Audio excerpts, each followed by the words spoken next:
apakah pajak ini sama dengan upeti? Ini intinya para ulama. Ketika mereka memasukkan kepada upet, selesai hukumnya.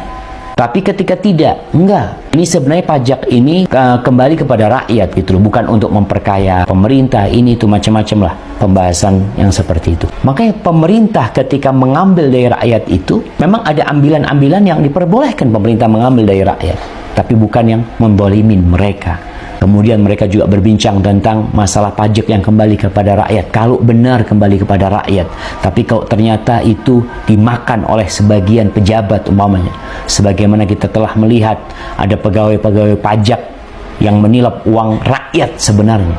Dan kita tahu pajak ini digunakan untuk menggaji semua tuh orang, presiden mau siapa digaji oleh rakyat dari pajak tersebut. Itu yang kita lihat seperti itu. Makanya masalahnya masih abu-abu tentang pajak ini. Ketika masuk ke upeti, selesai. Makanya sebagian ulama memasukkan ke upeti itu. Kemudian kalau benar lagi masalah pajak ini, katanya pajak itu buat jalanan. Kenapa jalan bolong-bolong semuanya? Rusak semuanya.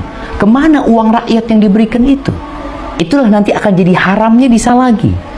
Makanya ketika abu-abu, barang siapa yang menghindarin syubhat, karena ini ada syubhat ke yang haram, ada syubhat ke yang boleh. Yang menghindarin perbuatan itu, maka dia telah menjaga kehormatan dirinya dan agamanya dia telah menjaga, seperti itu. Jadi untuk urusan pajak ini tadi, kapan akan jadi boleh, kapan jadi tidak boleh, dan memang para ulama membincangkan hal itu. Ketika kita melihat kondisinya memang ternyata ya ada unsur kezaliman di sana, maka seorang muslim menghindarin kezaliman, karena upeti itu menzalimin rakyat.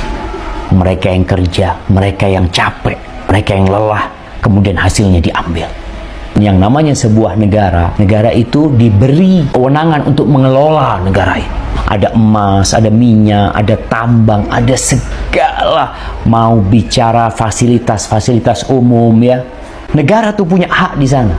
Maka di sini ketika nggak cukup itu, udah dikelola semuanya dengan baik, ternyata memang nggak ada hasil buminya gitu loh. Mau dari mana lagi kita negara ini mau ngelola? Di situ mungkin ada pilihan. Jadi pajak itu jadi pilihan terakhir, jadi penghasilan terakhir ketika semua sudah dikelola dengan baik. Tapi kalau ternyata semua dikelola dengan tidak baik, usaha-usaha milik negara dikelola dengan tidak baik, kapan pajak itu diperbolehkan?